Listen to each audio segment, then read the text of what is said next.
तो नमस्कार दोस्तों, आज के सेशन में देखेंगे ये जो बादल दिखते हैं और वर्षा कराते हैं हम लोग को, और पूरी तरह से इस मौसम में तो और ही आनंद आनंद प्रदान करती हैं बादल जो है। तो ये बादल बनते कैसे हैं और ये बस इसी के बारे में देखेंगे, बस और कुछ नहीं। ये क्वेश्चन बहुत इंपॉर्टेंट है जो बहुत सारे लोगों के मन में रहता है कि ये जो क्लाउड है कैसे बनता है। तो अगर इसके बारे में हम जानते हैं तो बहुत सारे एक सिंपल स्लाइड के अंदर हम समझ सकते हैं ये बादल है या फिर क्लाउड है, ये किस तरह से बनते हैं। तो सिंपल सी इमेज के थ्रू भी हम समझ सकते हैं। जो बादल है वो जो सनलाइट, इस पर अगर सनलाइट जैसे इफेक्ट पड़ता है, यानी कि सनलाइट की वजह से इवेपोरेशन होता है, यानी कि जो सनलाइट अगर गिरता है इस पर,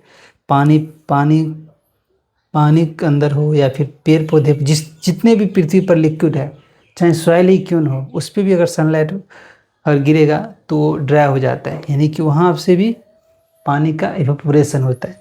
ना कि सिर्फ समुंदर, झील, लेक या फिर रिवर या पेड़ पौधे, अगर मिट्टी भी अगर कोई भींगा हुआ है उसके ऊपर भी अगर सनलाइट अगर पड़ेगा तो वहाँ से भी इवेपोरेशन स्टार्ट होगा। कहने का मतलब कि कोई भी मॉइस्चर बॉडी या कोई भी चीज़ जिसके ऊपर अगर मान लीजिए लिक्विड पार्टिकल हो, तो लिक्विड है उसके ऊपर सनलाइट अगर गिरा तो वहाँ पे इवेपोरेशन सिस्टम स्टार्ट हो जाता है, यानी कि सनलाइट के, यानी कि गर्म होने के बाद वहाँ से इवेपोरेशन होता है। ये प्रोसेस बहुत ही स्लो होता है, ऐसा नहीं कि फास्ट हो जाता है जो हम बॉइलिंग करते हैं वैसा नहीं होता। ये प्रोसेस अगर सनलाइट गिरता है तो ये बहुत स्लो प्रोसेस होता है, लेकिन बड़ा अमाउंट में होता है। इसीलिए ये स्लो प्रोसेस इतना बड़ा होता है कि अगर थोड़ा सा भी अगर हो तो ये जो है ना, इवेपोरेशन इतना ज़्यादा होता है, इवेपोरेट होके वाटर बॉडी जो है, यानी वाटर मॉलिक्यूल्स, यानी कि वेपर में, यानी कि जो वाटर है वो वेपर के फॉर्म में ऊपर चले जाते हैं, ऊपर जाते हैं। जैसे ही ऊपर ये जाते हैं, यानी गर्म वाटर होते हैं वेपर, ये ऊपर जाते हैं। ऊपर जाने के बाद टेम्परेचर डाउन हो जाता है, इसके जैसे जितना जितना ऊपर जाएगा टेम्परेचर एंड प्रेशर दोनों डाउन होते जाता है। इस कंडीशन में ये जो वाटर ड्रॉपलेट है ये धीरे धीरे कंडेंसेशन प्रोसेस के थ्रू एक ड्रॉप में बदल जाते हैं, वाटर ड्रॉपलेट में। यानी कि जो वेपर होते हैं एक गैस के फॉर्म होते हैं, एक वाटर एक गैस के फॉर्म होता है, वो एक ड्रॉप के फॉर्म में कन्वर्ट हो जाते हैं कंडेंसेशन के प्रोसेस की वजह से। इस प्रोसेस में नीचे से टेम्परेचर डाउन हो जाता है, प्रेशर कम हो जाता है, तो कंडेंसेशन की वजह से ये वाटर ड्रॉप में इकट्ठा हो जाते हैं और ये बादल का निर्माण करते हैं। उसके बाद बादल जैसे ट्रांसपोर्टेशन होता है, ये ट्रांसपोर्टेशन का प्रोसेस है। ट्रांसपोर्टेशन जैसे होता है तो उसके बाद ये प्रेसिपिटेशन होता है, यानी कि वर्षा हो जाती है। यानी कि बादल कंडेंसेशन तो हो गया, लेकिन यहाँ से ट्रांसपोर्ट होना चाहिए बादल का, ट्रांसपोर्टेशन की वजह से दूसरी जगह जाता है और ये वर्षा कराता है। सिंपल सी यही है, लेकिन अगर स्लाइड के थ्रू समझे तो हम इस स्लाइड हम क्लियर हम समझ सकते हैं कि बादल बनता कैसे है।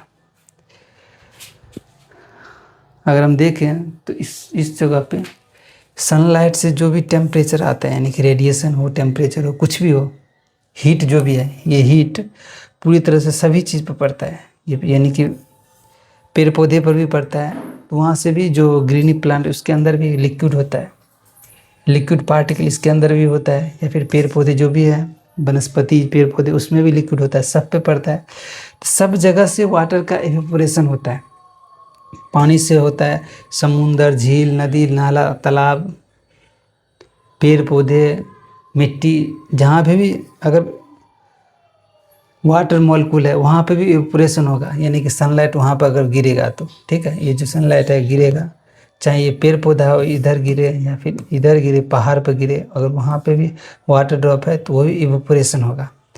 तो प्रोसेस मेनली एक ही होता है, इवेपोरेशन। कहने का मतलब वाटर मॉलिक्यूल गिरेगा तो वाटर मॉलिक्यूल वार्म होगा। ये वार्म प्रोसेस बहुत स्लो होता है और धीरे धीरे ये वार्म होने के बाद इवेपोरेशन प्रोसेस के द्वारा इवेपोरेट हो जाता है, इवेपोरेशन हो जाता है। यानी कि इवेपोरेशन फर्स्ट प्रोसेस होता है जिसमें वाटर मॉलिक्यूल जो है इवेपोरेट हो जाते हैं, यानी कि वेपर में वाटर मॉलिक्यूल वेपर के फॉर्म में एवोपरेट होता है। उसके बाद जैसे ये ऊपर जाते हैं तो टेम्परेचर डाउन हो जाता है। टेम्परेचर डाउन होने के बाद ये पूरी तरह से कंडेंसेशन फॉर्म में बन जाते हैं। यानी कंडेंसेशन होने के बाद आइस क्रिस्टल या वाटर ड्रॉपलेट में बदल जाते हैं। यानी ऊपर जाएगा तो टेम्परेचर डाउन हो जाएगा, कोल्ड टेम्परेचर हो जाएगा, प्रेशर भी कम हो जाता है जैसे ऊपर जाता है, और ये कंडेंसेशन की वजह से एक वाटर मॉलिक्यूल ड्रॉपलेट फॉर्म में कन्वर्ट हो जाता है। यानी आइस क्रिस्टल या droplet water droplet form convert हो जाता है, और यही वाटर ड्रॉपलेट इकट्ठा होकर क्लाउड का फॉर्मेशन करता है। सिंपल से यही समझिए, एक वाटर का रिसाइकल प्रोसेस होता है यहाँ पे। यानी कि वाटर रिसाइकल प्रोसेस, वाटर का साइकिल प्रयोग करिए या रिसाइकल करिए, यही प्रोसेस होता है यहाँ पे। और फिर ये ट्रांसपोर्टेशन होता है, और ट्रांसपोर्टेशन होने के बाद ये बारिश हो जाता है। ठीक है, ये वर्षा कर देता है। ठीक है, यानी ट्रांसपोर्टेशन क्लाउड्स हो गया, कंडेंसेशन, ये कंडेंसेशन प्रोसेस होने के बाद ट्रांसपोर्टेशन,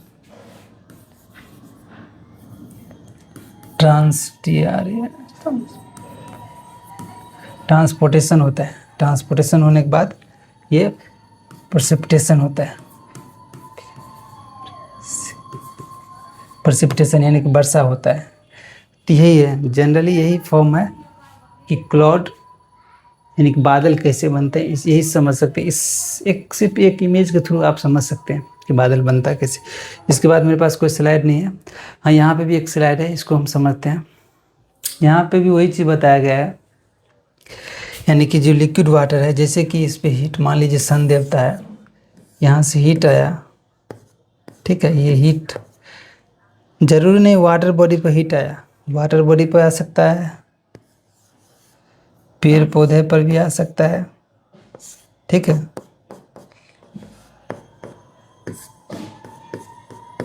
पेड़ पौधे कुछ भी आ सकता है। ठीक है,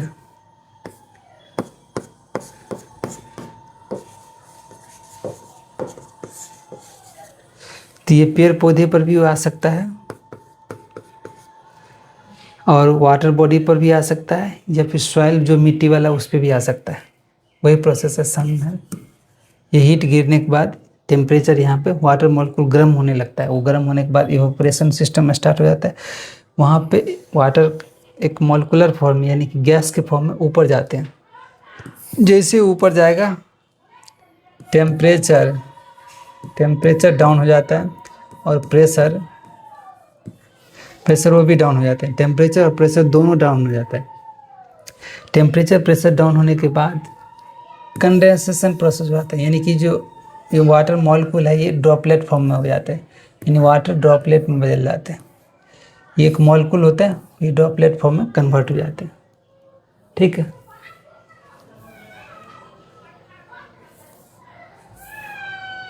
ये और डस्ट स्मॉग भी होते हैं। वाटर ऊपर में तो डस्ट भी हो जाते हैं, गैस डस्ट भी ऊपर में होते हैं। तो ये डस्ट और वाटर मॉलिक्यूल सब इकट्ठा हो जाते हैं। उसके बाद एक क्लाउड का फॉर्मेशन होता है, इकट्ठा होकर क्लाउड बनता है, क्लाउड ड्रॉपलेट में बदल जाते हैं दोनों। ये ट्रांसपोर्टेशन के बाद इधर क्लाउड फॉर्मेशन के बाद प्रेसिपिटेशन होता है, इधर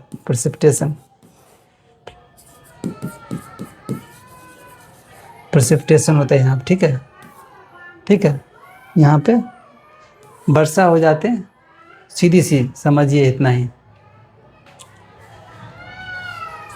तो इस स्लाइड में दोस्तों इतना ही रहेगा। नेक्स्ट में कुछ नहीं है। अगर हम क्लाउड का डिफिनीशन अगर हम समझे तो clouds are collection of very small water, क्या है, वाटर ड्रॉपलेट। यानी क्लाउड जो होता है ना, वो एक वाटर ड्रॉपलेट का कलेक्शन करता है, या आइस पार्टिकल जो होते हैं, water ice particle that float in the atmosphere, और ये सब हवा में फ्लोट करने लगता है। And formed through the condensation of water vapour as air rises and cools. तो ये समझ गए। तो दोस्तों इस वीडियो में इतना ही रहेगा। नेक्स्ट वीडियो में मिलेंगे, तब तक के लिए जय हिंद।